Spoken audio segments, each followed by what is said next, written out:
Je vous invite à tourner avec moi dans Éphésiens au chapitre 1, Pâques.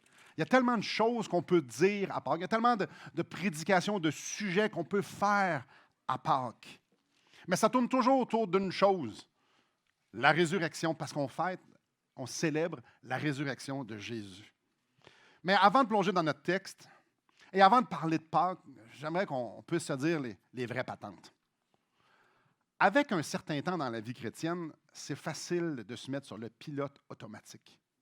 D'avoir le style de vie chrétien sans nécessairement avoir la vigueur spirituelle qui est supposée de venir avec. C'est facile de connaître beaucoup de choses. Si on vient à l'Église, puis si on lit des livres un petit peu, puis si on écoute les conversations, c'est facile de connaître beaucoup de choses à propos de la vie chrétienne, à propos de Dieu, à propos du salut, sans nécessairement obéir à ce qu'on connaît. Connaître, ça vaut quelque chose seulement quand on le met en application dans nos vies. C'est facile de voir les réalités spirituelles, mais de les voir d'une façon floue. Certains le savent, mon chien est aveugle, mais pas tout à fait. Il a le diabète, fait que sa vue il baisse, fait que c'est drôle, des fois il fonce dans nous autres, puis il fonce dans les chaises. Mais le matin, on peut voir qu'il voit des ombres.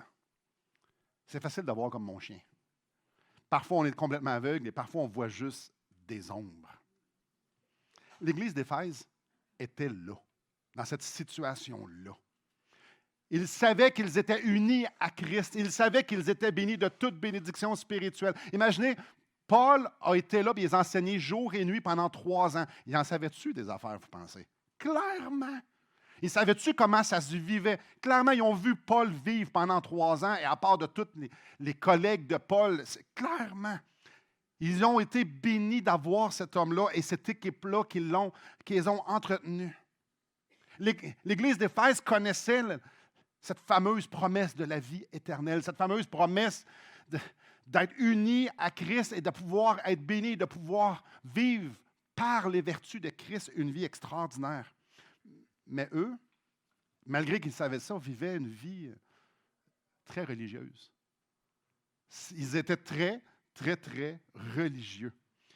À cette église-là, 25 ans plus tard, voici ce que Jésus va leur dire. Donc, Jésus s'adresse à l'église d'Éphèse, mais 25 ans plus tard, et voici ce qu'il va le dire. Ce que j'ai contre toi, c'est que tu as abandonné ton premier amour. Pas que tu as perdu, tu l'as abandonné. Tu abandonnes quelque chose volontairement. Jésus va reprocher à l'église d'Éphèse d'avoir abandonné son premier amour. Et c'est spécial parce que justement dans ce texte-là, dans Apocalypse 2, il leur dit, il les louange à propos de tout ce qu'ils font sont corrects. Il y avait une religion parfaite, il y avait un style de vie parfait, ils connaissaient la vérité, mais il n'y avait pas de Jésus dans leur vie. L'Église était parfaite, mais Jésus était sur le balcon. Combien c'est facile d'être sur l'autopilote, de juste revêtir un vêtement de chrétien, mais dans le fond, le cœur, il n'y a aucune vitalité. L'Esprit Saint n'est pas en train de produire quelque chose de grandiose. Alors, pour régler le problème, pour être, non pas spectateur, mais d'être participant dans la vie spirituelle de ses frères et sœurs, Paul prie pour eux. Alors, Éphésiens chapitre 1, je vais lire à partir du verset 16. « Je ne cesse de rendre grâce pour vous. Je fais mention de vous dans mes prières. » Alors, c'est formidable, on a la prière de Paul. « Afin que le Dieu de notre Seigneur Jésus-Christ, le Père de gloire, vous donne un esprit de sagesse et de révélation dans sa connaissance, qu'il illumine les yeux de votre cœur pour que vous sachiez quelle est l'espérance qui s'attache à son appel, quelle est la richesse de la gloire de son héritage qu'il réserve aux saints, et quelle est envers nous qui croyons l'infinie grandeur de sa puissance, se manifestant avec efficacité par les vertus de sa force. Il l'a déployé en Christ, en le ressuscitant des morts et en le faisant asseoir à sa droite dans les lieux célestes, au-dessus de toute domination, de toute autorité, de toute puissance, de toute dignité et de tout nom qui peut être nommé, non seulement dans le siècle présent, mais encore dans le siècle à venir. Il a tout mis sous ses pieds. Il a donné pour chef suprême à l'Église, qui est son corps, la plénitude de celui qui remplit tout en tous. J'aime, au verset 18, quand il dit qu'il illumine les yeux de votre cœur. Ici, là, le temps du verbe amène l'idée que c'est d'une façon continuelle. Ce n'est pas quelque chose qui illumine les cœurs, les yeux du cœur, que les lumières sont allumées une fois, puis après ça, on les réteint. Non, non, c'est que ça soit quelque chose de continuel. Et je trouve ça spécial. Vous en conviendrez avec moi. Eux, là, on le sait où ils s'en vont. On sait la trajectoire de leur vie chrétienne. On sait dans 25 ans à quoi ça va ressembler, leur vie chrétienne. On le lit dans Apocalypse chapitre 2. On le sait. Et c'est spécial que le traitement choc pour les Éphésiens, dans l'état où ils se trouvent spirituellement, c'est de bien voir les réalités qui sont en Christ. C'est spécial. On aurait dit, probablement, notre stratégie aurait été différente. Mais le but, c'était qu'ils les voient, ils les comprennent, qu'ils les mettent en application. Alors, ce matin, j'aimerais ça qu'on puisse se les rappeler. Parce que justement, on peut comprendre ça, que c'est facile d'être sur le pilote automatique. Alors, c'est facile de pouvoir s'approprier ce lien-là avec nous autres. Rappelons-nous, pour qu'on puisse, nous aussi, comprendre ces réalités-là. Mais pas juste les comprendre dans un sens où est-ce qu'on sait comment ils s'articulent, mais on peut les comprendre pour qu'elles aient un impact dans nos vies. Alors, on va voir l'espérance, notre espérance. On va voir notre valeur qu'on a aux yeux de Dieu et aussi, en terminant, on va voir quelle est la puissance qui est à notre disposition. Et j'aimerais qu'on commence à plonger directement dans le texte. On va relire le verset 18. 3 choses, 3 réalités. Notre espérance, notre valeur et la puissance à notre disposition. Paul priait que c'était pour être le traitement choc, pour les remettre sur la traque. Qu'il illumine les yeux de votre cœur pour que vous sachiez quelle est l'espérance qui s'attache à son appel. Nous savons, nous tous, si vous êtes chrétiens, que l'espérance ultime, c'est qu'on soit un jour avec Jésus. Comme on vient de lire dans Apocalypse 22. Mais il y a 2 sortes d'espérance. Il y a celle, comme je viens de mentionner, celle qui est objective. J'espère que demain, j'espère qu'un jour, je vais être avec Jésus dans la félicité, dans la gloire éternelle. Ça, c'est demain. Il y a un aspect de futur, il y a un aspect d'attente, il y a un aspect d'espoir que quelque chose va arriver. Mais il y a aussi un autre sens à l'espérance. L'espérance qu'il y a de l'espoir. Il y a de l'espoir aujourd'hui. Hein? Il y a de l'espoir. Ce n'est pas peine perdue. L'idée ici, c'est justement, il y a quelque chose qui va arriver de bon. Puis le mot que tu lises ici, Paul, là, dans ce texte-là, met justement une emphase sur le hier, sur le aujourd'hui et sur le demain. Christ est là. On a tout pleinement en lui. Ça veut dire que c'est une espérance, pas juste pour demain. Si j'ai tout pleinement en lui, c'est une espérance pour aujourd'hui. Si je suis béni de toute bénédiction spirituelle dans les lieux célestes, comme on le lit au chapitre 1, verset 3, c'est aujourd'hui, ce n'est pas juste pour demain. Alors, on va être correct. Frères et sœurs, peu importe ce que vous vivez aujourd'hui, vous allez être correct. Que ce soit la souffrance, que ce soit la chicane, que ce soit un problème de voisin, que ce soit au travail, que ce soit n'importe quoi, peut-être vous allez mourir demain, vous allez être correct. Il y a de l'espoir. Christ est impliqué dans nos vies. Il y a de l'espoir. Il y a de l'espoir. Pas juste dans le futur, comme on est habitué à l'avoir, la bienheureuse espérance. Hey, c'est bienheureux avec raison parce que ça va être glorieux au ciel, mais c'est glorieux aussi aujourd'hui. Il y a de l'espoir aujourd'hui. Et ça nous parle de son appel. Ça nous parle de l'appel de Dieu. Que vous sachiez quelle est l'espérance qui s'attache à son appel. Appel, il y a une question, il y a un sens de prendre un choix. Ce mot était utilisé lors d'une sommation pour un procès. Donc, tu es appelé. Je te choisis, toi, tu viens ici. Ça fait référence ici à notre élection. Puis, il en a parlé plus tôt au chapitre 1 de notre élection, de notre choix pour la vie éternelle. Pour résumer ce que Paul est en train de dire ici, dans ce petit bout de phrase-là, c'est qu'étant donné que Dieu nous a choisis, étant donné que Dieu nous a élus, il nous a choisis pour faire partie de son royaume en tant qu'enfants d'adoption. Alors, il y a de l'espoir.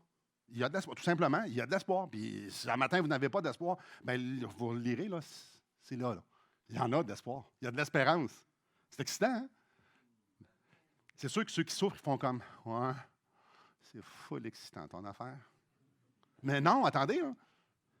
Ce n'est pas nos émotions qui vont régir notre vie, c'est la parole de Dieu, n'est-ce pas? Alors, c'est la réflexion et non pas nos émotions. Dieu ne nous demande pas comment tu te sens un matin, parce que ça, c'est la vérité. Pas du tout. La vérité, c'est lui qui nous l'a dit. Alors, peu importe comment on sent, la vérité, c'est qu'il y a de l'espoir. Dans ta vie, il y a de l'espoir. Et je vais revenir justement comment saisir ça. Peut-être vous dites, « Ouh, il pèle des nuages, lui, à matin. » Non, c'est super, super terre à terre. Paul demande que les gens ici d'Éphèse puissent avoir les yeux ouverts pour qu'ils puissent voir ce que ça représente que d'être un appelé de Dieu. À quel point cet appel-là est extraordinaire, profond, sublime, divin. Et Paul est en train de prier ici pour que les gens d'Éphèse puissent comprendre dans les bonnes mains dans lesquelles ils sont. Ils sont entre bonnes mains. Seigneur, montre-leur que l'espoir pour la vie aujourd'hui est extraordinaire parce que les mains dans lesquelles on est, c'est les mains qui portent l'univers. Les mains qui portent nos vies, c'est celui qui sait toutes choses à propos de tout, partout dans l'univers et même dans les sphères spirituelles. C'est lui qui nous dit, Jésus dit, les cheveux qui sont sur notre tête sont comptés. Puis pas juste vous, les 8 milliards d'humains sur Terre, puis tous ceux qui sont dans la Terre. Dieu sait tout à propos de tout. Il y a de l'espérance, il y a de l'espoir. Et nous sommes unis et nous avons tout pleinement. Non seulement on est dans ses mains, mais il nous donne tout. Dieu montre, Dieu veut que les Éphésiens et que nous, on puisse comprendre qu'il y a de l'espoir, que son œuvre rédemptrice, elle est grande, elle est parfaite, elle est complète et il n'y a plus rien à ajouter. Alors, s'il n'y a plus rien à ajouter, mais combien qu'il y a de l'espoir? Combien qu'il y a d'espoir? Le salut n'est pas juste une provision pour plus tard. Le salut, c'est une vie complète dès aujourd'hui. Il y a de l'espoir. Il y a de l'espoir à cause que nous avons été appelés. C'est un espoir qui va se concrétiser aujourd'hui. Non pas que j'essaie de parler d'une façon positive pour nous motiver, puis pas comme « Hey, ça va être extraordinaire, puis vous allez voir Dieu. » Non, pas en tout. Je suis pleinement conscient qu'il y en a probablement parmi nous qui sont à terre. Je ne veux surtout pas paraître léger, insensible. Non, Dieu nous dit « Fais-moi confiance. Je suis Dieu. Fais-moi confiance. Regarde à la croix. Regarde le tombeau vide. Tu as de l'espoir, le grand. Tu as de l'espoir, ma grande, peu importe qui vous êtes, même si vous êtes petit, ça vous convient, vous aussi, là. Ne crains rien, ne perds pas courage, je suis avec toi. Si vous connaissez un peu les Écritures, vous dites, ah oui, mais ça, c'est comme dit partout dans la Bible. Ne crains rien, prends courage, je suis avec toi. C'est partout dans la Bible parce que ça, c'est qui Dieu est. Notre espérance est fondée dans qui est Dieu et dans ce que Christ a fait, frères et sœurs. Il y a de l'espoir. Il y a de l'espoir. Le tombeau vide, il y a de l'espoir. Je vous donne ma vie. Notre espérance est ancrée dans un Dieu qui est fidèle à ses promesses. Donc ça, c'est la première réalité. Bien voir. Et puis, Paul prie, ouvre les yeux de leur cœur, qu'ils puissent bien comprendre à quel point il y a de l'espérance pour aujourd'hui, qu'il n'y a rien qui peut être en dehors de cette espérance-là. Ça n'a aucun sens. Allons-y avec la deuxième réalité spirituelle. Et se trouve à la fin du verset 18. Quelle est la richesse de la gloire de son héritage qu'il réserve aux saints? C'est très rare que je vais faire ça, mais ici, la traduction n'est pas tout à fait juste. On devrait lire « Quelle est la richesse de son glorieux héritage dans les saints? » Là, vous dites, c'est quoi la différence? Oh, il y en a une énorme différence. Chapitre 1, verset 14, je vais vous le lire, en parlant du Saint-Esprit. « Lequel est un gage de notre héritage pour la rédemption de ceux que Dieu s'est acquis pour célébrer sa gloire. » Ça, c'est en train de parler de l'héritage du croyant. Moi, vous, ce qu'on reçoit. Mais ici, au verset 18, c'est un autre côté de la médaille. Ici, l'emphase, c'est la valeur qu'on a aux yeux de Dieu. Le focus n'est pas sur ce que les croyants, sur ce que ses enfants reçoivent, mais bien l'inverse, ce que lui reçoit à cause de ses enfants. Et ça, on n'est pas habitué de penser de même. Dieu reçoit quelque chose à propos de... Oui. C'est spécial parce que bien souvent, on a l'impression, on voit Dieu comme quelqu'un qui fait comme « Hey, petit gars, tu l'as encore fait, tu t'en vas dans le coin. » Ou peu importe ce que vous voulez. On va voir comme Dieu, là, j'ai rencontré tellement de chrétiens qui avaient peur de rencontrer Dieu parce qu'ils avaient peur d'y faire face, parce qu'ils avaient peur de se faire juger, parce que le sang de Jésus n'avait pas assez bien fait sa job. J'ai rajouté la dernière partie. Ouais, peur de voir Dieu.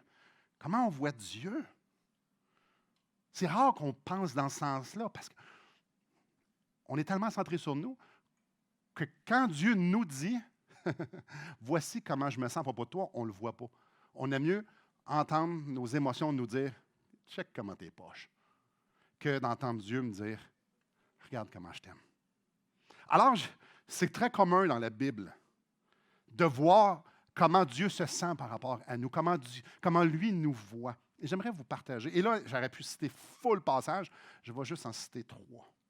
Dans Deutéronome chapitre 9, verset 26, je vous le lis, ça nous dit « Je prierai l'Éternel et je dis, Seigneur éternel, ne détruis pas ton peuple, ton héritage, que tu as racheté dans ta grandeur, que tu as fait sortir d'Égypte par ta main puissante. » Le peuple, alors qu'il était dans la pire désobéissance,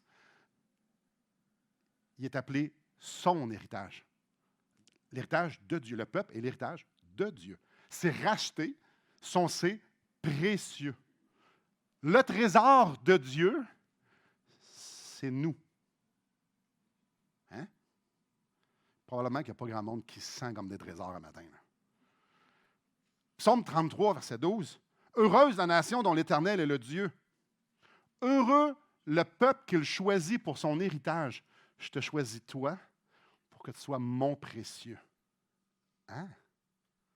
Si vous êtes un enfant de Dieu, il vous a choisi pour être son héritage. Ce n'est pas commun de penser que le peuple de Dieu, c'est son héritage. Il me semble, moi, je me choisirais quelque chose d'un peu mieux. Je ne sais pas pour vous, là, mais moi, je ne me qualifierais pas pour être dans son équipe. Tu sais, si j'ai bâti un royaume, ce n'est pas moi que je choisis. Là. Mais vous ne me connaissez pas. Moi, je me connais. Puis vous connaissez. Avec tout ce qui nous passe entre les deux oreilles dans une semaine, est-ce que vous choisissez? Oui. Pourtant, c'est un enseignement biblique. C'est un enseignement biblique qu'on est les précieux de Dieu. Fait il s'est passé quelque chose en comment moi, ce que je fais, puis comment moi je me sens, puis comment lui me voit. Oui, ça s'appelle la croix. Parce qu'on est revêtu de la justice de Christ, alors quand il nous voit, c'est Christ qui voit. Et il y a un texte qui va encore tellement plus loin. Et pour moi, c'est un des versets qui est le plus marqué dans la Bible, qui nous montre le cœur de Dieu. J'aimerais ça qu'on puisse voir le cœur de Dieu et laissez-vous être impressionné par ce cœur incroyable-là. Ça se trouve dans Sophonie, chapitre 3, et vous n'aurez pas le temps de chercher assez rapidement, donc je vais... La Sophonie, ce n'est pas très gros. Je vous le lis. Sophonie 3, 17. « L'Éternel, ton Dieu, est au milieu de toi comme un héros qui sauve. » Déjà là, c'est « wow ». Un héros qui sauve. Aïe, aïe. Écoutez bien ça. Il fera de toi sa plus grande joie. Hein?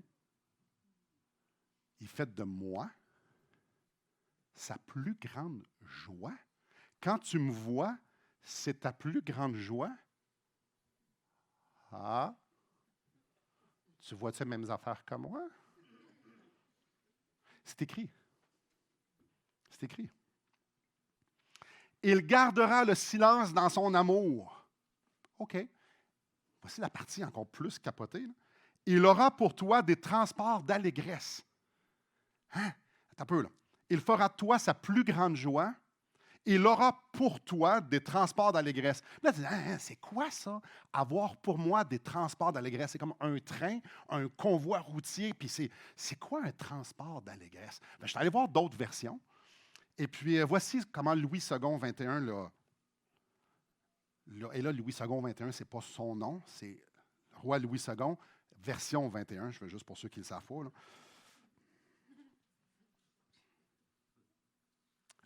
La traduction, il aura pour toi des transports d'allégresse est traduite. Il se réjouira à grands cris à ton sujet. Attendez, là.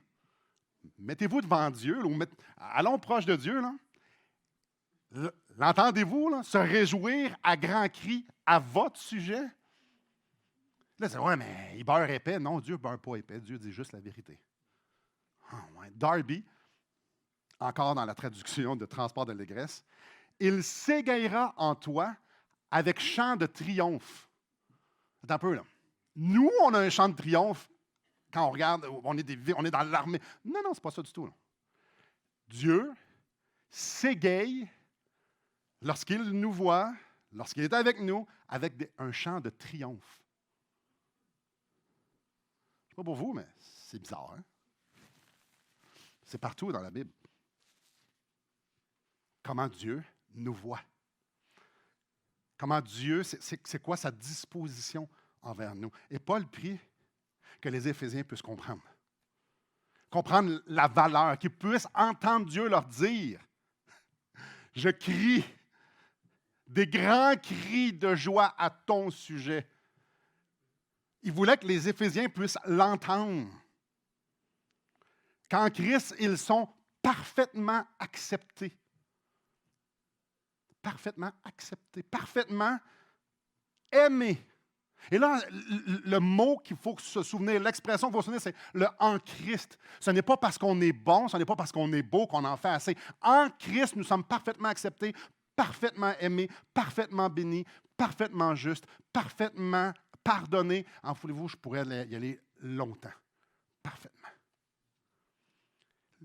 Paul prie pour que cette réalité-là spirituelle puisse produire quelque chose dans le cœur des Éphésiens, de voir que le cœur de Dieu est rempli de joie, à un sens même de pousser des cris de chant, de triomphe, des transports d'allégresse. Ce que Dieu veut, c'est que nous puissions être tellement flabbergastés sur comment lui nous aime, sur comment lui est excité de venir nous voir, comment lui est excité d'être en relation avec nous, que ça nous pousse vers lui. Et ce qui est extraordinaire, c'est que Dieu ne fluctue pas. Dieu est le même hier, aujourd'hui, et éternellement. Alors, ça ne change pas. Il est toujours dans la joie lorsqu'il pense, lorsqu'il nous voit à nous. Et ça, c'est toujours. Dans la famille de Dieu, frères et sœurs, dans la famille de Dieu, il n'y a personne qui est là parce qu'il est juste toléré. Peut-être qu'un matin, il y en a qui se sentent dans l'Église comme ça. « Ah, moi, je ne suis pas quelqu'un dans l'Église, je connais... » Peut-être dans votre vie, vous êtes comme ça. « Moi, je suis tout petit. » Non, pas dans la famille de Dieu. Non, on est tous des enfants à titre égaux. Et ça, c'est l'une des réalités spirituelles qui devrait avoir le plus d'impact dans ta vie et dans la mienne. Et dans notre marche chrétienne, c'est énorme ce qu'on est en train de dire. Parce que si on fait un sondage ici, de combien de personnes, ça leur arrive parfois de ne pas se sentir à la hauteur, probablement toutes nos mains vont lever devant Dieu. Est-ce que je me sens à la hauteur? Mais Dieu, encore une fois, ne nous dit pas comment tu te sens. Plutôt, dit, crois ce que moi je te dis. C'est fini, Simon ne peut être à la hauteur à cause de Christ. À cause de ce que Christ a fait à la croix, à cause du tombeau vide, tu n'as plus jamais besoin d'avoir honte devant Dieu. Jamais, jamais tu devrais avoir quelconque obstacle, te mettre quelconque obstacle d'aller voir Dieu, puis d'aller passer du temps avec Dieu, parce qu'il n'y en a pas d'obstacle en Christ. La culpabilité, c'est un fléau dans la vie chrétienne. Surévaluer nos péchés plus haut que la valeur du sacrifice de Christ. Alors, je vais me sentir coupable. Mais Romains 8.1 nous dit qu'il n'y a plus aucune condamnation pour ceux qui sont en Jésus-Christ. Il n'y en a plus. Alors, fini la culpabilité. On n'a plus besoin d'essayer d'acheter Dieu des requêtes de prière, des meilleures circonstances avec notre religion. Ça n'a pas rapport parce qu'on le sait que ce qu'on a, c'est Christ qui nous le donne. Puis c'est à cause de Christ qu'il peut nous le donner. C'est fini à cause de Christ de se sentir loin de Dieu. Probablement que je ne suis pas le seul qui se sent parfois loin de Dieu. Non, par la foi, je le sais, qui n'est jamais loin, qui est toujours en train de me porter. Peut-être qu'il y en a qui se sentent mal aimés de Dieu ce matin. Non, si vous vous sentez mal aimé de Dieu ce matin, c'est le temps de se repentir, d'écouter plus votre cœur que ce que la Bible nous dit, ce que Dieu nous dit.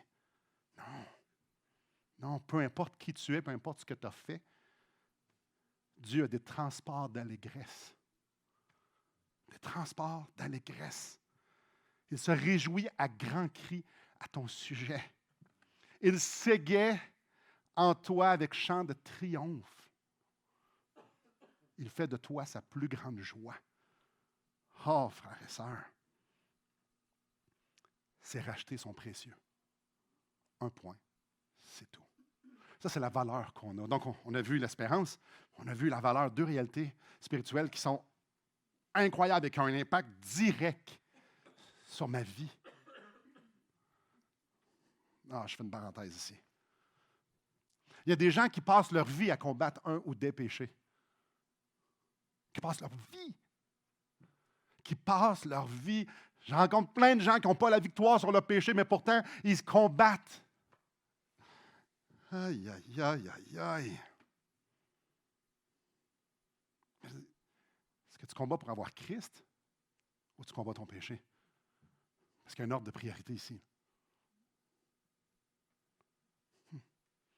Parce que si tu saisis Christ, tu n'as plus besoin de combattre pour tes péchés, tu n'auras même plus envie. C'est fou, hein? Parce que quand je sors du buffet chinois, je le sais, ça fait 22 000 fois que je l'ai dit, quand je sors du buffet chinois, quand je passe du temps avec le Seigneur, quand je me régale de ses perfections, je n'ai pas envie de rien d'autre. On va regarder la troisième réalité. On va la lire au verset 19. « Et quelle est envers nous qui croyons l'infinie grandeur de sa puissance, se manifestant avec efficacité par les vertus de sa force. » La puissance de Dieu. Et ici, Paul va utiliser un langage qui est vraiment spécial parce qu'il va être sûr et certain qu'il n'y a aucun doute dans la tête des Éphésiens ce qu'il veut dire. Premièrement, et là, il y a des mots qui devraient attirer notre attention. Infinie grandeur de sa puissance. Okay, là, on parle de la puissance de Dieu on la qualifie de infinie grandeur. Infini, ça ne serait pas assez? Ou juste la grandeur de sa puissance, c'est pas assez? Ou juste la puissance de Dieu, puis ça serait assez, on comprend que c'est énorme. Non. Paul veut faire impression ici. En grec, lorsque tu veux exprimer quelque chose qui n'a pas de mots, tu mets deux qualificatifs de suite. Donc, Paul est en train de parler ici d'une sorte de puissance qui dit bon, lui a traduit ça en infinie grandeur. Il n'y a pas de mots. Je vous parle de quelque chose, mais il n'y a pas de point de référence. Je ne peux pas vous dire c'est comme telle ou telle chose ou c'est comme telle ou telle chose. C'est comme. C'est ça qu'il veut dire dans infinie grandeur. Mais ce qui est intéressant, c'est qu'il ne dit pas juste deux qualificatifs de suite. Il utilise aussi 4 mots pour parler de la puissance. Il parle le mot puissance, parfait. Ça veut dire que c'est un pouvoir, une habileté d'accomplir quelque chose. Il parle d'efficacité dans le même verset. L'efficacité veut dire la façon d'agir ou la façon d'opérer. Là, vous dites, c'est quasiment tous des synonymes. Ah oui, écoutez bien. Vertu, la capacité de passer par-dessus des obstacles. Force. Force, c'est l'exercice. Quand la puissance est mise en exercice, ça fait une force. Tous les commentateurs sont d'accord pour dire que la raison pourquoi ils utilisent ces 4 mots-là, ce n'est pas pour décrire 4 sortes de puissance. Non, tout le monde sont d'accord pour dire que Paul est en train de décrire quelque chose de vraiment trop grand pour son vocabulaire.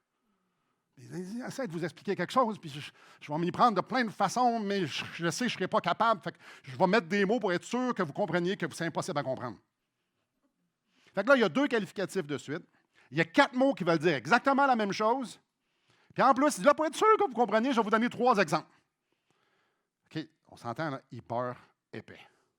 3 exemples de puissance. Le premier, c'est la résurrection. S'il avait voulu parler de l'amour de Dieu, il les a ramenés à la croix. Parce que c'est à la croix qu'on voit l'exemple suprême d'amour. Et on va aller le voir au chapitre 5, versets 1 à 2. Chapitre 5 d'Éphésiens. « Devenez donc les imitateurs de Dieu comme des enfants bien-aimés et marchez dans l'amour. » À l'exemple de Christ, qui nous a aimés et qui s'est livré lui-même à Dieu pour nous comme une offrande et un sacrifice de bonne odeur. Donc, la manifestation de l'amour, c'est son sacrifice à la croix. Mais Paul ne veut pas parler de l'amour ici, il veut parler de la puissance de Dieu. Cette puissance-là, qui prend un mort et qui lui donne la vie. Là, vous dites, Simon, tu devrais plutôt dire lui redonne la vie. Non, je voulais vraiment dire qu'il lui donne. Tu prends un mort et tu lui donnes la vie. Parce que Jésus, dans le tombeau, n'a pas reçu la vie qu'il y avait avant. La vie qu'il avait sur la croix et la vie qui l'a fait sortir du tombeau, ce n'est pas la même vie. La deuxième vie, c'est Dieu qui lui a donné sa vie, une vie que tu ne peux plus ôter. C'est une vie glorifiée, c'est une vie qui ne peut pas être anéantie, c'est une vie éternelle. Et le fait qu'il soit mort sur une croix, clairement, ce n'était pas une vie éternelle qu'il avait, c'est une vie comme la nôtre. Parce qu'il était rendu parfait, semblable à nous en toutes choses. Frères et sœurs, c'est extraordinaire. Il y a eu une nouvelle vie. C'est extraordinaire. Une vie éternelle. Verset 20. Il l'a déployé en Christ en le ressuscitant des morts. Il a déployé sa puissance en donnant une vie à un mort humain qui devient vivant, spirituel, éternel. Vous essayerez ça ce soir ou cet après-midi, en 2 bouchées de chocolat. Là. Allez voir dans un cimetière un mort et donnez-y une vie. Premièrement, vous n'avez pas la vie. Si vous l'avez, vous ne pouvez pas la donner. Pour pouvoir donner la vie, il faut qu'elle prenne origine en toi. Vous ne l'avez pas. Ça ne marche pas. C'est juste Dieu qui peut faire ça. C'est surnaturel. C'est hyper puissant. C'est pour ça que c'est le premier exemple que Paul donne. Et j'aimerais juste laisser votre main dans Éphésiens, vous faire tourner dans 1 Corinthiens au chapitre 15. Le chapitre par excellence, lorsqu'on parle de la résurrection. Donc, 1 Corinthiens, chapitre 15, je vais lire plusieurs versets. Voici ce que Paul avait en tête lorsqu'il parlait de la puissance de la résurrection. C'est ça qu'il a en tête, parce que c'est aussi lui qui a écrit 1 Corinthiens, chapitre 15. Au verset 35, « Mais quelqu'un dira, comment les morts ressuscitent-ils? Et avec quel corps viennent-ils? » Question très pertinente. Insensé. Ce que tu sèmes ne reprend point vie s'il ne meurt.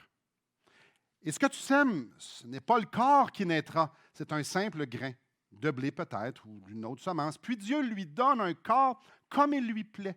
Et à chaque semence, il donne un corps qui lui est propre. Toute chair n'est pas la même chair, mais autre est la chair des hommes, autre celle des quadrupèdes, autre celle des oiseaux, autre celle des poissons. Il y a aussi des corps célestes et des corps terrestres, mais autre est l'éclat des corps célestes, autre celui des corps terrestres.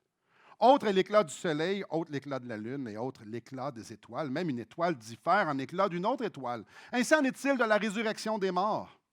Le corps est semi-corruptible.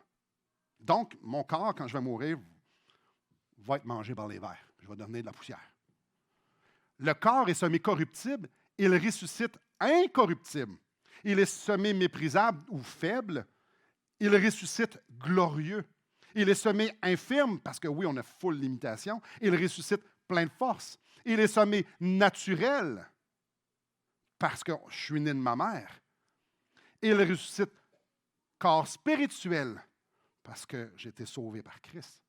S'il y a corps naturel, il y a aussi un corps spirituel. C'est pourquoi il est écrit, le premier homme, Adam, devint une âme vivante. Le dernier Adam est devenu un esprit vivifiant. Le dernier Adam, c'est Jésus. Mais ce qui est spirituel, ce n'est pas le premier.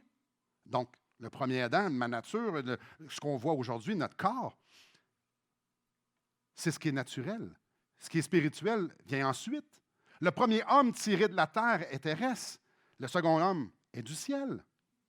Et c'est là le noyau aussi. Tel est le terrestre, tels sont aussi les terrestres. Et tel est le céleste, tel aussi les célestes. Et de même que nous avons porté l'image du terrestre, notre expérience humaine, nous porterons aussi l'image du céleste, Christ. Ce que je dis, frère, c'est que la chair et le sang ne peuvent hériter le royaume de Dieu et que la corruption n'hérite pas l'incorruptibilité. J'arrête ici. Quand il parle de ressusciter, de résurrection, il est en train de parler de quelque chose de totalement nouveau que nous ne connaissons pas dans notre expérience humaine. Paul est en train de parler de l'extrême puissance qui va nous permettre de pouvoir être comme Christ. Donner la vie éternelle à des morts spirituelles. Wow! Alors, sa prière, quand il prie pour les Éphésiens, c'est qu'ils puissent comprendre ça. Qui vous êtes, Ce que vous regardez dans le miroir, c'est un costume. Ce n'est pas qui nous sommes. Qui nous sommes est en dedans et est spirituel. Et c'est ça qui va vivre éternellement. Il y a une grande différence parce que je peux vivre l'identité d'en dedans. Je ne suis pas obligé de vivre celle qui est dehors. Romains 6 en parle abondamment. Mais il n'arrête pas là. J'ai dit, il y a 3 exemples. Regardons la deuxième. Au milieu du verset 20 de Éphésiens 1. Et en le faisant asseoir à sa droite dans les lieux célestes. Donc, il a déployé Christ. Il l'a déployé en Christ en le ressuscitant des morts. On parle de puissance ici. Et en le faisant asseoir à sa droite dans les lieux célestes. L'exaltation de Jésus est aussi une action d'une puissance divine incroyable. Ce n'est pas rien. Jésus a été placé dans une position sans parallèle d'autorité universelle et d'honneur. Être assis à la droite de Dieu dans la culture juive, ça implique une position d'honneur, de privilège, de souveraineté, de puissance. Apocalypse 3, 21, je vous le lis, ça nous met ça en lumière. Celui qui vaincra, c'est Jésus qui parle, je le ferai asseoir avec moi sur mon trône, comme moi j'ai vaincu et je me suis assis avec mon Père sur son trône. Paul est en train de parler ici de l'acte où Dieu a assujetti toute chose sous les pieds de Christ en le faisant asseoir sur son trône. Hébreu, il illustre, c'est une belle image. Hébreu 1,13, on lit « Assis-toi à ma droite, jusqu'à ce que je fasse de tes ennemis un marchepied. » Tu sais, les petits, j'ai juste le mot en anglais, c'est comme une genre de marche en plastique que souvent les enfants ont pour aller se brosser les dents. Tu marches dessus puis tu es plus haut un peu. Un petit step, mais c'est que je parlais d'anglais, ça ressemble pas mal à ça que j'avais en tête, step. Tu sais, un petit step, là. Et l'anglicisme, c'est pas petit, là. Un marchepied. Et, ouais. Pas facile, hein? C'est ça qui est écrit. Merci de la traduction. Tu sais, le mot marchepied veut dire marchepied. Parfait, on comprend. Jésus est monté sur un marchepied. Mais c'est qui le marchepied? C'est de ça qu'on est en train de parler, là. Tous ses ennemis. Fait que le petit bloc en plastique, là, ça, c'est tous les ennemis de Dieu, puis Jésus, lui, a été mis par-dessus. Au-dessus, verset 21, de toute domination, de toute autorité, de toute puissance, de toute dignité et de tout nom qui peut être nommé, non seulement dans le siècle présent, mais encore dans le siècle à venir. L'enseignement du Nouveau Testament est super clair. Il y a 2 armées célestes. Il y a celle de Dieu, puis il y a celle qui s'attaque à Dieu. Celle qui est contre Dieu. Les ennemis, c'est comme un petit step. C'est comme une petite marche. Ou, pour être plus biblique, un marchepied. Peut-être que vous ne connaissez pas la prophétie de Genèse 3,15, mais je vais vous la lire. Je mettrai inimitié entre toi et la femme, entre ta postérité et sa postérité. Celle-ci t'écrasera la tête et tu lui blesseras le talon. Ici, Paul est en train de faire référence à l'accomplissement de cette prophétie-là. Paul est en train de parler de la puissance divine qui a exalté Jésus au-dessus de toute puissance. Fait que pensez aux armées célestes. Pensez à Satan. Il a été capable de construire un gouvernement, une société, des façons de penser pour que tout le monde se sente bien. C'est quelque chose. Il est le prince de ce monde. Il est partout. Son empreinte est partout. Il est d'une puissance incroyable. Vous vous souviendrez, lors de la sortie d'Égypte, les 10 plaies avant la sortie. Au début, les magiciens faisaient exactement la même chose que Moïse. Tout au long de la Bible, on voit plein d'exemples que des démons ou Satan fait des choses qui sont hyper puissantes puis drôlement impressionnantes. Ce que j'aime, c'est qu'aussi puissant, aussi extraordinaire qu'il est Satan avec toute son armée, ils sont dans la petite boîte en dessous des pieds de Jésus. On parle de puissance ici, là. On parle de puissance. Prendre Satan puis tous les anges et en faire un marchepied. Ça démontre qui est Jésus et la puissance, c'est drôlement glorieux. On est en train de parler ici de l'acte qui a couronné Jésus comme roi éternel, souverain maître sur toutes choses. C'est énorme. Alors tout, je dis bien tout, que ce soit des personnes, que ce soit des royaumes, que ce soit un être céleste, bon ou mauvais, tout est sous son autorité à lui. Et si les démons, et si l'armée de démons, Satan, ou peu importe ce que vous pensez, sont actifs aujourd'hui, sont tous au bout d'une laisse.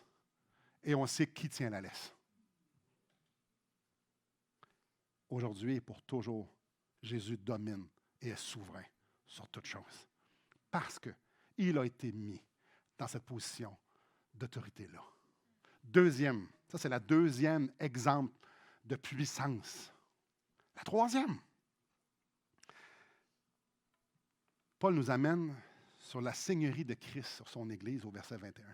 Il a tout mis sous ses pieds. Il a donné pour chef suprême à l'Église qui est son corps, la plénitude de celui qui remplit tout en tous.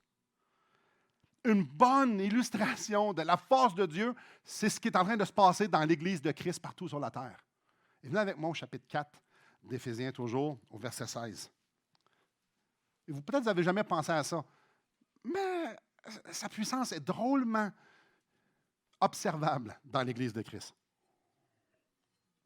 Verset 16, en parlant de Jésus, c'est de lui et grâce à tous les liens de son assistance que tout le corps, donc tous les chrétiens, bien coordonnés et formant un solide assemblage, tire son accroissement selon la force qui convient à chacune de ses parties et s'édifie lui-même dans l'amour. Des millions de personnes avec une démographie complètement différente l'une des autres, avec des talents différents, avec des faiblesses différentes, avec des propensions au péché différentes, des millions. Ils vivent tous des épreuves, pas en même temps, pas les mêmes affaires. Tout le monde a des requêtes, qui aiment vraiment beaucoup les dire. On est différents, là. Des millions et des millions de personnes. On va emmener ici un Nord-Coréen qui nous explique sa réalité d'être chrétien. Ça se peut que ce soit un peu différent de nous autres. Puis il est tout autant que nous. On peut prendre, si je pourrais nommer plein de pays. On est différents. Dans cette salle-ci, il y a des gens de différentes cultures, différentes couleurs. Il y a des hommes, il y a des femmes, il y a des riches, il y a des pauvres. Il y a du monde que je m'entends bien, mais il y a du monde qui me tape des nerfs. Ne me demandez pas c'est qui, je vais vous le dire. Non. C'est pas vrai, personne ne me tape ses nerfs beaucoup.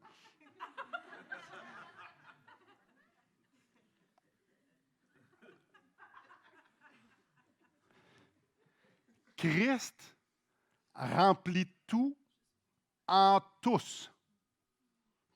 Tout ce beau monde-là, là. Pas juste nous autres, là. Partout dans le monde.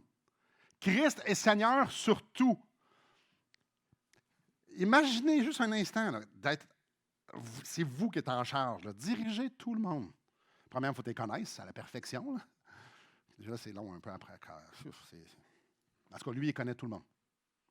Il reprend, il aide, il intercède, il planifie, il console, il fortifie, il châtie, il convainc, il enseigne, et la liste pourrait durer toute l'après-midi. Bref, c'est lui qui gère tout le monde. Jésus orchestre tout ce qui se passe dans son Église. Imaginez-vous là, être à la tête d'une multinationale de plusieurs millions de travailleurs. Avez-vous un peu le vertige? Demain matin, là, je n'ai pas de clés dans les poches, mais vous avez les clés. Là, vous êtes à la tête d'une multinationale de millions et de millions et de millions de travailleurs qui vous regardent et disent, on fait quoi, boss? Ça vous tente-tu? Moi, je suis... Bon, non. Ou être à la tête d'une famille avec des millions et des millions d'enfants qui chialent toute la gang, qui vous regardent et font comme, on fait quoi, papa? Ou maman? Là, je ne sais pas quoi faire, là. On fait quoi? Je ne sais pas quoi penser. Je ne sais pas, là. Des millions! J'ai de la misère, j'en ai eu 3, j'ai de la misère à gérer ça. En fait, je n'ai pas eu de la misère, je n'ai pas été capable. Moi aussi, mon homme. Là, tu le sais.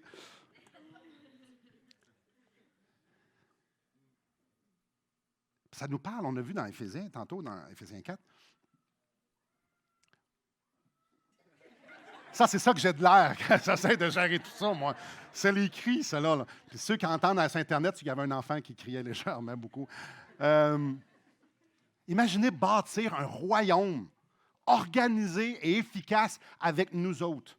Moi, je coach de basket, j'ai bien de la misère parce que les filles ne sont pas toutes pareilles puis ils ne pensent pas toutes pareilles. Mais elles sont pas mal plus pareilles que nous autres, on peut être pareils.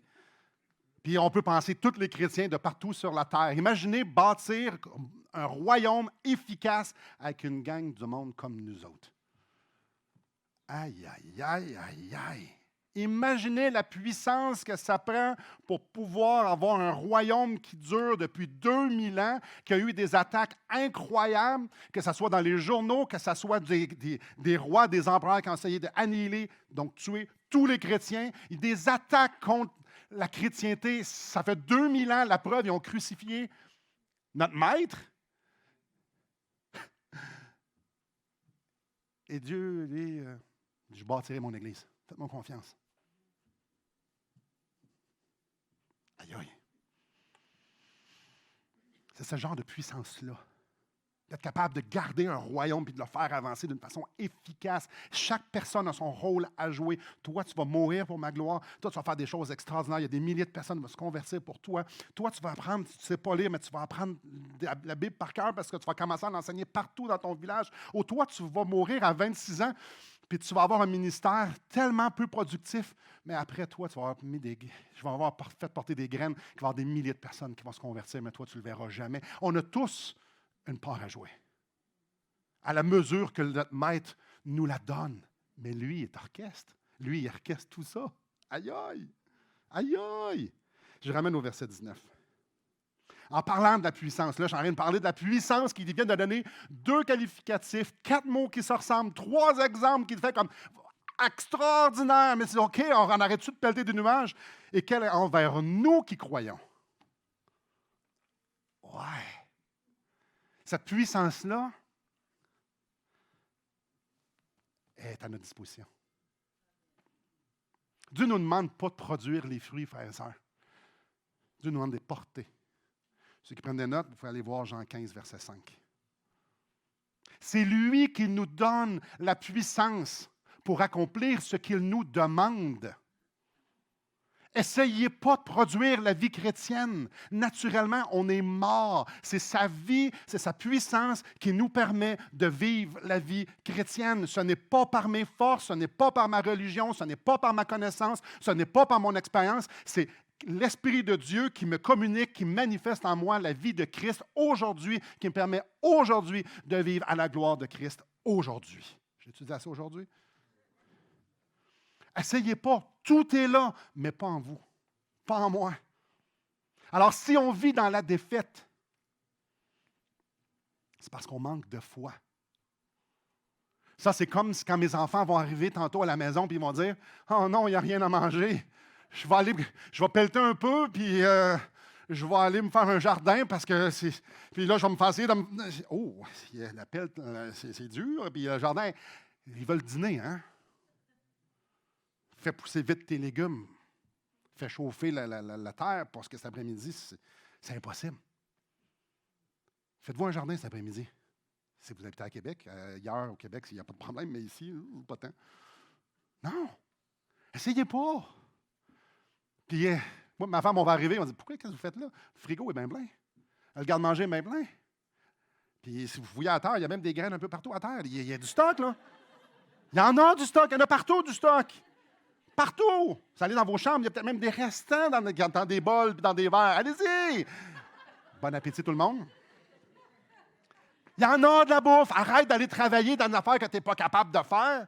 Tu ne seras pas capable de faire pousser des légumes. Tu ne seras pas capable de faire. Il y a tellement de miracles qui auraient besoin de se produire. Je vais en faire un. Il y en a partout dans la maison de la bouffe. Hey! Tout est là, frères et sœurs. Nous, on essaie de s'évertuer. Je vais me forcer, puis je vais me forcer. Non, mets-toi à genoux à la place. Si on vit dans la défaite, c'est par manque de foi. La foi qui manque quelque chose. Puis que je dois produire de quoi? Non, j'ai tout pleinement en Christ. la victoire de Christ nous permet d'avoir cette puissance à notre disposition. Et c'est ça la bonne nouvelle de Pâques, c'est ça qu'on célèbre, la vie de Christ à laquelle il nous appelle, il le fait. Alors, en conclusion, est-ce que vous voyez les réalités que Paul est en train de parler? C'est trois réalités. L'espérance, la valeur et la puissance. Voyez-vous les réalités dont Paul parle, qui est nécessaire pour ceux qui sont facilement religieux ou ceux qui se mettent facilement sur le pilote automatique? La voyez-vous? Avez-vous une vision 20-20? C'est quoi une vision 20-20? C'est pas de l'engrais, puis ça, c'est 20-20-20. C'est différent. Une vision 20-20, c'est une vision parfaite. Autrement dit, je vous le phrase d'une autre façon. Est-ce que ces réalités-là changent quelque chose dans votre vie aujourd'hui? Pas, ah ouais, mais en 84, moi j'étais allé au bout. Ah, je ne veux pas parler de 84. Aujourd'hui. Est-ce que les réalités de votre salut, les réalités d'un tombeau vide, les réalités de Jésus sur la croix, est-ce que ça change quelque chose dans la façon qu'on pense, dans la façon qu'on dépense, dans la façon qu'est-ce qu'on regarde puis ce qu'on écoute? Est-ce que ça change quelque chose ou on fait juste en parler? On peut célébrer Pâques tant qu'on voudra et on devrait. Mais est-ce que les réalités spirituelles qu'on célèbre, est-ce que c'est juste ce qu'on dit? Ou bien non, on a aussi la vie qui vient avec. Est-ce que ça a un effet sur ma marche? Je prends ça comme un groupe musical. Vous avez probablement déjà entendu ça, un groupe musical où le son est vraiment mauvais. Que tu entends juste le drum. Y a-t-il un chanteur? Ou le chanteur chante tellement mal que tu n'es pas capable d'entendre les bons musiciens en arrière. J'ai entendu les deux. C'est pathétique.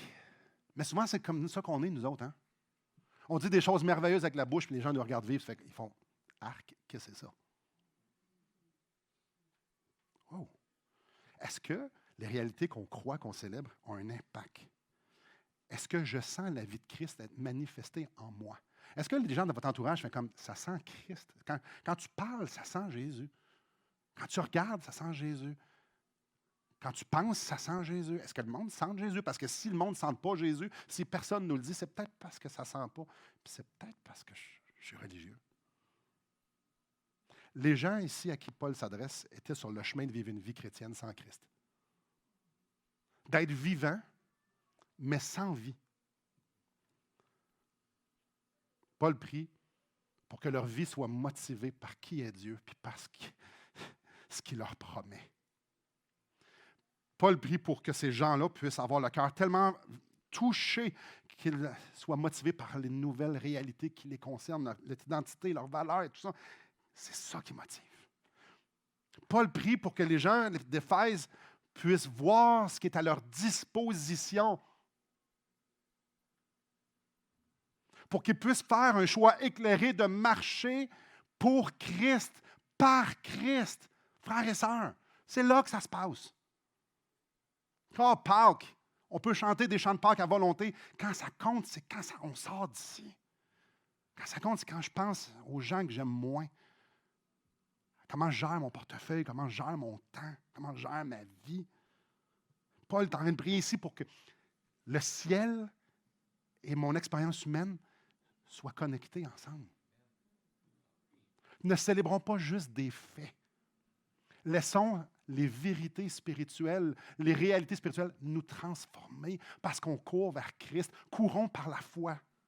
Courons par la foi, pas par la vue, pas par nos capacités. Courons par la foi, sachant que tout ce qui nous arrive, c'est correct parce que Christ est là. Vous vous inquiétez, courez par la foi que Christ est en contrôle, que l'Éternel est mon berger et que je ne manquerai de rien.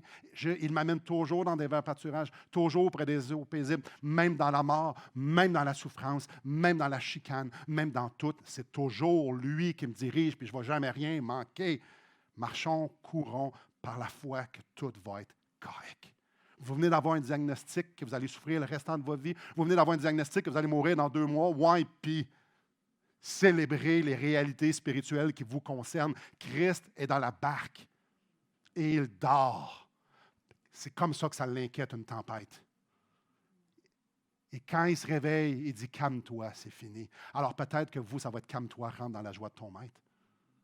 Est-ce que c'est glorieux, ça? Oh oui, tout va être correct. Ou peut-être ça va être « Je suis le Père de toute consolation, je vais t'accompagner, je vais te porter dans mes bras dans ces épreuves-là pour les 40 prochaines années. Je vais être avec toi, même si c'est insupportable, parce que c'est ça que je veux pour ta vie. » Courons par la foi, sachant que tout va être correct, parce qu'il est là. Courons par la foi parce que j'ai de la valeur à ses yeux. Je n'ai pas besoin de courir parce que pour l'impressionner, pour gagner quelque chose. Non, je peux courir par la foi que lui, il me dit, j'ai des transports d'allégresse pour toi. Moi, je peux courir par la foi aujourd'hui en sachant fort bien que peu importe si je m'en fâche, peu importe comment je saute haut, comment je tombe bas, ça n'a aucune importance parce que je suis accepté, parfaitement aimé, parce que j'ai de la valeur à ses yeux. Courons par la foi en saisissant la puissance de Dieu, en me mettant en genoux et en reconnaissant que je n'essayerai même pas, je vais aller à lui et je vais courir par la foi parce que je vais me relever après puis je vais avancer même si c'est impossible, même si c'est fou, même si ça n'a aucunement rapport que moi je fasse ça parce que c'est lui qui me le demande puis je vais juste avancer par la foi. Courons par la foi, sachant qui il est et ses réalités spirituelles-là. Alors, tous les fois aujourd'hui que vous allez vouloir contrôler, chialer, tous les fois que vous allez vouloir espérer quelque chose de mieux, rappelez-vous, l'espérance, rappelez-vous votre valeur et rappelez-vous la puissance qui est à notre disposition. Seigneur Dieu, quelle grande vérité! Quelle grande vérité à laquelle tu nous appelles.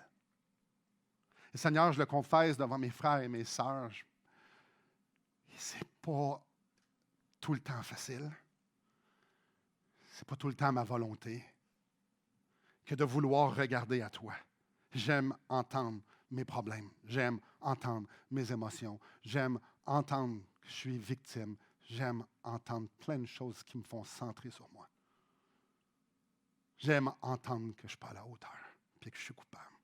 J'aime entendre que tu es loin et que tu veux me punir. Mais ça n'a rien à voir avec la vérité. Et je le confesse. D'être naïf quand mon cœur naturel me parle. Seigneur, ce matin, tu viens de mettre les barres sur les T, les points sur les I. On célèbre Pâques, on célèbre la vie que tu nous donnes parce que tu es la vie. Seigneur, viens nous rappeler. On est tous ici dans une marche qui est de la même direction, mais Seigneur, qu'on n'est pas à la même place, puis on ne vit pas les mêmes choses, mais on a besoin de ces réalités-là. Et Seigneur, ce qui me fend le cœur, c'est que Paul priait pour l'Église d'Éphèse. Il a écrit la lettre d'Éphèse. Timothée est allé à Éphèse quelques années plus tard pour justement les enseigner. Puis une génération plus tard, 25 ans plus tard, ce sont juste des religieux sans passion pour le nom de Christ. Qu'il n'en soit pas ainsi dans ma vie, qu'il n'en soit pas ainsi pour nous. Que cette lettre, que ta volonté puisse être imprégnée sur nos cœurs pour que tu puisses produire du fruit dans ma vie, dans nos vies. Seigneur, que cette Église ne soit pas religieuse, mais qu'on soit passionné pour célébrer la gloire de ta grâce.